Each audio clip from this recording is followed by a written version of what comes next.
Esther capítulo 6. Vou ler os 11 primeiros versículos, mas o recado vai ser bem rápido. Bem rápido, igual aquele vídeo que eu mandei para o diácono de Assis. O recado foi rapidez. Não foi não, de Assis? Tu botou no grupo dos jovens? Eu não sei se todos ouviram não. Né? Eu só sei dizer que quem Deus está me fazendo ter um alcance para ter um diálogo, ensinar e orientar, está aprendendo. Está aprendendo. Glória a Deus. Diz a palavra de Deus em Esther capítulo 6, versículo 1 até 11. Tem por título: o rei lê as crônicas e determina honrar Mardoqueu. Naquela mesma noite fugiu o sono do rei. Então mandou trazer o livro das memórias das crônicas e se leram diante do rei. E achou-se escrito que Mardoqueu tinha dado notícia de Bigtã e Teres, dois eunucos do rei, dos guardas da porta, de que procuraram pôr as mãos sobre o rei Assuero. Então disse o rei: que honra e galardão se deu por isso a Mardoqueu? E os jovens do rei, seus servos, disseram: coisa nenhuma lhe fez. Então disse o rei: quem está no pátio? E Amã tinha entrado no pátio exterior do rei para dizer ao rei que enforcasse Mardoqueu na forca que ele tinha preparado. E os jovens do rei lhe disseram: eis que Amã está no pátio. Disse o rei que entrasse. Entrando Amã, o rei lhe disse: que se fará o homem de cuja honra o rei se agrada? Então Amã disse no seu coração: de quem se agradará o rei para lhe fazer honra mais do que a mim? Pelo que disse Amã ao rei: quanto ao homem de cuja honra o rei se agrada, traga a veste real de que o rei se costuma vestir, monte também o cavalo em que o rei costuma andar montado, e ponha-se a coroa real na cabeça. Olha só a audácia. E entregue-se a veste e o cavalo à mão de um dos príncipes do rei, dos maiores senhores, e vistam dele aquele homem cuja honra se agrada, e levem-no a cavalo pelas ruas da cidade, e apregou-se diante dele. Assim se fará ao homem de cuja honra o rei se agrada. Então o rei disse a Amã: apresenta-te, toma a veste e o cavalo, como disseste, e faz assim para com o judeu Mardoqueu, que está sentado à porta do rei, e coisa nenhuma deixes cair de tudo quanto disseste. E Amã tomou a veste e o cavalo, e vestiu a Mardoqueu, e o levou o cavalo pelas ruas da cidade, e apregoou diante dele. Assim se fará o homem cuja honra o rei se agrada. Diga para o seu irmão: o rei se agrada de ti. E ele vai te honrar. Pode sentar em nome de Jesus Cristo. Quando a gente não se rende àquilo que o inimigo quer que a gente se renda. Mardoqueu tomou um posicionamento de homem, de servo de Deus, desde o princípio. Esse livro aqui não fala no nome de Deus, não fala no nome de Yahvé, não fala. Mas dá para sentir a presença de Deus agindo e operando pelo seu povo, porque se tivesse acontecido o que Amã quisesse que acontecesse, quando ele pediu ao rei para declarar a morte a todos os judeus, a todos os hebreus, então o que era que ia acontecer? Ia ser exterminado, era um extermínio geracional, era todo um povo que não iria mais existir. E a atitude de Esther e de Mardoqueu trouxe livramento não só para a cidade de Susa, onde ficava o palácio do rei, mas trouxe livramento para todas as cidades onde também tinha judeus, nas adjacências daquelas cidades circunvizinhas. Então Deus, mesmo não tendo o nome de Deus, mas dá para perceber a ação de Deus através de um caráter ilibado, de um homem e uma mulher de Deus que tomaram um posicionamento e uma atitude que não se renderam ao inimigo. Mardoqueu não ia se render a um homem, porque todo mundo tinha que cumprimentar perante aquele homem. Mardoqueu não fez isso, e isso irritou, isso irou, mas até inclusive tem umas passagens passagens aqui que dá para perceber que os amigos, os vizinhos, os colegas de Mardoqueu queriam que ele se rendesse, que ele fosse assim politicamente correto. Não custava nada fazer uma reverência àquele que era uma personificação do mal. Gente, é muito perigoso. Olha, o inimigo, ele procura mesmo, são eminências, pessoas que têm títulos, pessoas que têm dons, pessoas que têm talentos. O que o inimigo faz com eles pregadores por aí, que começam pregando e ministrando a palavra de Deus, com quebrantamento, com respeitabilidade, honrando aquele que deve ser honrado, que é o nosso Senhor Jesus Cristo, mas depois que a vaidade toma de conta, a pessoa se transforma. A pessoa se transforma. E você acha que essa pessoa se transformou por quê? Porque tinha um ali cirandando. E quem era? O inimigo das nossas almas. Você pensa que você está no posicionamento de levita, de diácono, de diaconisa, de porteiro, de pastor, ministrador, evangelista, qualquer cargo que você tem na igreja, você está imune ao inimigo usar você para tentar prejudicar o reino, o crescimento do reino? Tá não, querido. Eu vou... Tem uma passagem aí, Tiago, não sei se tu vai conseguir achar essa passagem, que houve uma reunião, aí a pessoa vai e diz assim, olha, manda chamar os apóstolos. Pedro já tinha negado Jesus já. Manda chamar os apóstolos e a Pedro também. Pedro estava descartado. Vê se tu acha aí. Manda chamar os apóstolos. Manda só isso aí no Google, vê se tu acha. Manda chamar os apóstolos, acho que é lá em 1 Pedro. Manda chamar os apóstolos e a Pedro também. Pedro já tinha sido desclassificado como apóstolo. Pedro estava no processo de ser quebrado e ser refeito. Por quê? Porque ele não estava dentro da comunhão e da obediência que Deus queria. Preste atenção, é perigoso. Por quê? Porque da mesma forma que o Espírito Santo usa você e a mim, que nos dedicamos, nos buscamos com compreensão, com santidade, com amor e dedicação à obra de Deus, se nós começarmos a abrir brecha e falharmos no nosso chamado, por qualquer coisa, por qualquer mágoa, por qualquer escândalo, que esse escândalo exista ou que não exista, que o problema esteja na proporção ou não da sua cabeça, porque tem muita gente doente. Tem muita gente dentro das igrejas doentes, que querem ser reverenciados, que nada tira eles do pedestal que eles estão, porque eu estou certo. E na realidade, quero dizer uma coisa a você e para mim também. Nenhum de nós estamos 100% certo. Tudo tem outro lado e outra face da história. Nós temos que aprender a nos autoanalisar e nos quebrantar. E nos colocar no lugar da outra situação para saber discernir. Glória a Deus. Então, se Mardoqueu tivesse aberto mão, ia acabar acontecendo o que o diabo queria, porque o diabo não alisa não, meu irmão. Ele só quer usar. Ele só quer entrar na brecha que está dando. Mas Mardoqueu não abriu mão daquilo que ele tinha convicção. E ainda foi honrado, porque ele falou e foi registrado nas crônicas o que ele disse daqueles dois homens que queriam tentar contra o rei. Foi honrado.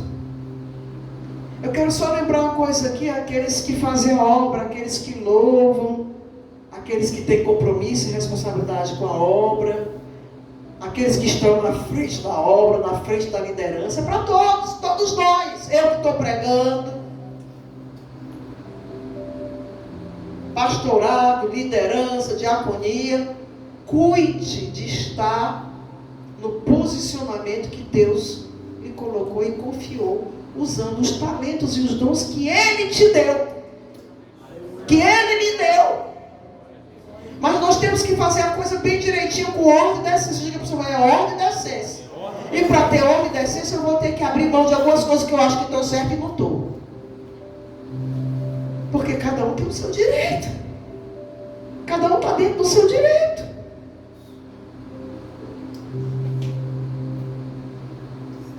Glória a Deus.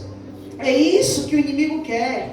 Ele quer que a gente dê brecha, ele quer manipular, ele quer encontrar brechas no nosso coração, na nossa vaidade, para ficarmos magoados, para poder quebrar a comunhão. E geralmente o inimigo, quando está cirandando, ele coloca coisas e setas na cabeça, coisas que não existem, e faz você entender coisa diferente daquilo que é para ser. Isso é ciranda do inimigo.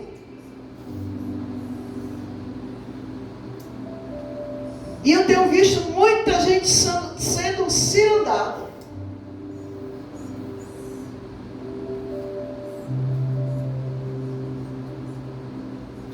Não se permita isso. Não tem bom não. Diga que tem bom não. Cuidado.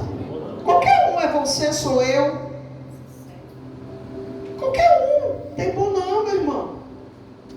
A gente já conhece, meus irmãos, todos nós que estamos aqui, mesmo os jovens, já conhecem a palavra o suficiente para saber o que é certo e o que é errado. Todos nós já conhecemos o nosso chamado o suficiente para entender e saber como é que nós devemos proceder diante da responsabilidade que Deus nos confiou.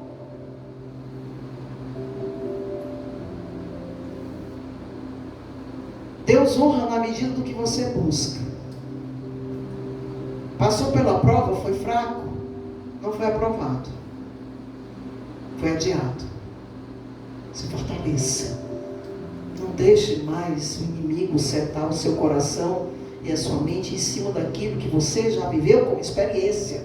Você já sabe qual é a sua fraqueza. Você já sabe qual é o seu orgulho, o seu tipo de vaidade. Não caia mais nesta cilada. Diga para o Senhor, não deixe de orgulho. Diga para mim, pastor, pode dizer. Deixe de orgulho. Então eu vou dizer para mim, deixe de orgulho, deixa de prepotência. Porque isso não funciona no reino de Deus, não.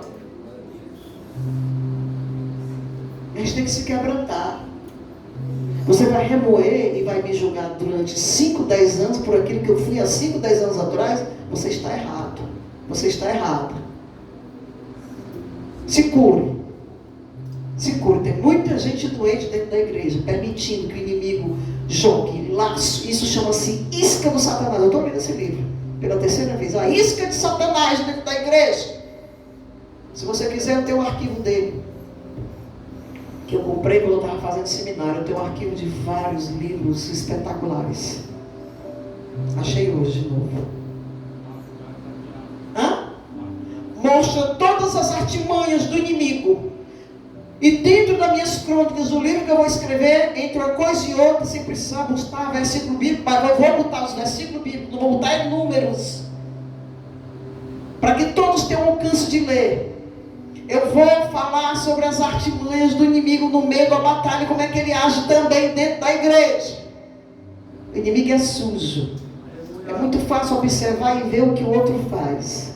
Aprenda a observar e julgar o que nós precisamos mudar e vigiar. Glória a Deus. Mardoqueu já estava na porta do processo da campanha. Depois do rei, o Amã, a personificação do mal, por onde passava deveria ser um protocolo real. Ele não adorou aquele homem, porque aquele era um demônio. Por que eu vou me render? Gente, por que a gente vai se render àquele que faz mal? Por que a gente vai se render àquilo que nos traz prejuízo? Por que você vai se render ao seu orgulho, à sua vaidade, à sua mágoa, à sua raiz de amargura? Se você sabe que isso vem do diabo. Por que você vai se render às mentiras que Satanás lança na sua mente? Se você sabe que lá em João 8,44, a palavra de Deus diz que o diabo é o pai da mentira. Ele é expert em lançar dardos inflamados de mentira contra a nossa vida. Então nós precisamos vigiar e orar. Amém? Diga para o seu irmão, não vou reverenciar o mal. Está repreendido o mal contra a nossa vida, essas setas, essa artimanha. Venha, meu amigo. meu amigo, doido para meu amigo escorregar e não fazer o que Deus quer que faça. Dá uma puxadinha no tapete. Olha, gente, o inimigo, ele é tão astucioso. Não é porque a gente está dentro da casa do Senhor que quer dizer que nós estamos livres ou que somos plenamente de Deus. Não esqueçamos que tem muito joio misturado com os trigo. Você sabe quem é joio e quem é trigo? A forma que se comporta e se vive isso daqui, ó. Respeite a palavra de Deus, respeite as vidas, respeite as pessoas, tenha sabedoria, ame, perdoe, não fofoque, não fale mal. Desabafar até vai, para pedir um conselho, mas falar mal do irmão, acusar, apontar, contar historinhas que você fez pior do que aquilo, não faça isso não. Porque o julgamento vem contra você mesmo. Hã? Não é para qualquer um não. Se vier, as igrejas estão cheias de fermento. Unção é uma coisa e santidade é outra. Você está pensando que Deus não usa o vaso, não? Mesmo para não pecar?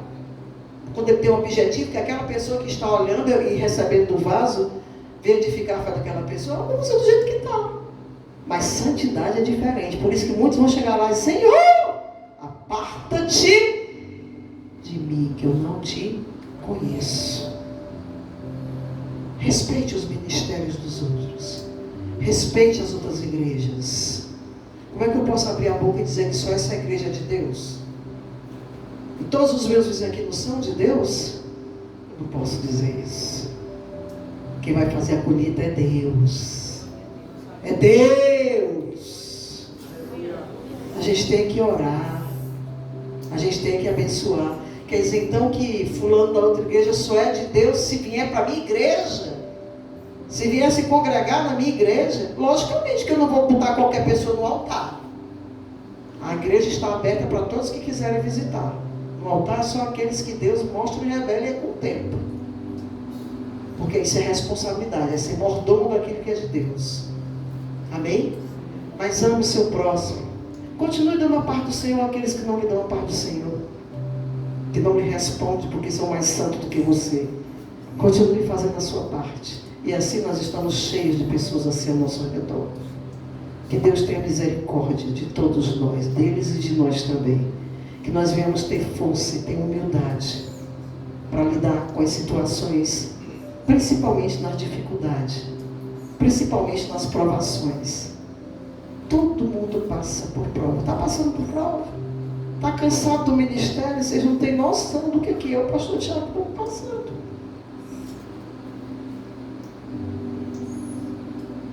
E bem nessa fasezinha assim de dor, sabe? Que era para a gente estar tendo refrigério. Nós estamos tendo decepções uma atrás da outra. E a gente está vendo quem é a igreja que não é. Porque quem é a igreja se compadece da dor dos outros, respeita.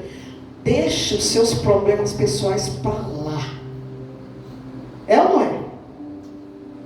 O meu orgulho não é mais importante do que a dor do meu irmão.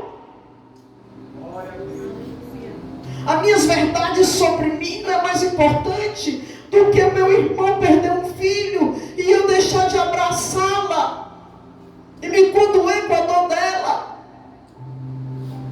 Isso não é de Deus, isso é coisa de bode. Quem é ovelha, respeita. Quem é ovelha, escuta a palavra e vive. Quem é ovelha, ama. Quem é ovelha, perdoa. Quem é ovelha, sabe congregar e sabe lidar com todas as diferenças e administrar. Quem é ovelha, respeita a direção que Deus confiou na sua vida. Isso é ser ovelha. O resto é bode. E a gente vai atrás de ovelha perdida, não vai atrás de bode, não, de ovelha perdida, ovelha quebrantada. Amém? Glória a Deus. Vamos orar, o negócio é sério.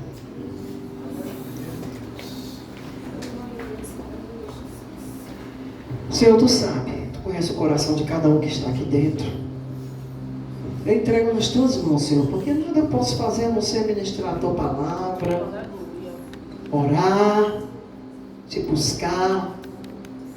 Tu segurou na mão dos teus filhos e trouxe neste lugar, porque tu tem um propósito com cada um deles aqui neste lugar, para que dê continuidade ao teu reino junto conosco. Eu creio nisso, Senhor. Louvado, exaltado seja o teu nome pela vida de cada um, porque cada um tem uma importância muito grande neste corpo, neste reino que pertence a ti. Tu sabes, Senhor, que uma mãe chata repreende, mas ama. Repreende porque não quer ver a pessoa cometer falhas, nem dar brecha para o inimigo sorrateiramente, usando a santidade lá de fora para trazer seta para a vida dos nossos, meu Deus, do membro do corpo da tua igreja neste lugar, os congregados deste lugar. Louvado, exaltado seja o teu nome, Senhor. Abençoa cada vida aqui presente. Eu não posso pedir sabedoria pelos outros, que cada um busque o seu crescimento, a sua maturidade, cada um busque ser mais educado, mais gentil uns com os outros. Eu tenho que pedir é para mim, Senhor. Tem misericórdia de mim, Senhor. Me ajuda a direcionar e lidar com esses problemas de uma forma mais equilibrada ainda. Mas, Senhor, quem é chefe, quem é líder, quem está na frente, quem é levantado por Deus, não tem medo de confusão não. Bota a casa em ordem. Bota a casa em ordem. Essa é a característica daqueles que têm zelo pela tua casa. E aqui estamos nós, Senhor, dependentes da tua misericórdia, do teu amor. Nos direciona, nos lava, Senhor, nos limpa, nos dá mais uma chance, Senhor. Nos ajuda a crescer diante da tua presença. Nos ajuda a crescer diante de ti, Senhor, no primeiro e último lugar. Espírito Santo de Deus, cada um, meu Deus, que faz parte daqui precisa de oração, precisa ser quebrantado mais. Coloca por terra a cegueira, o orgulho, a vaidade, tudo aquilo que não vem de ti, Senhor. Coloca por terra. E Deus Todo-Poderoso, ser conosco, hoje, amanhã e sempre, em nome do nosso Senhor Jesus Cristo. Amém, Jesus.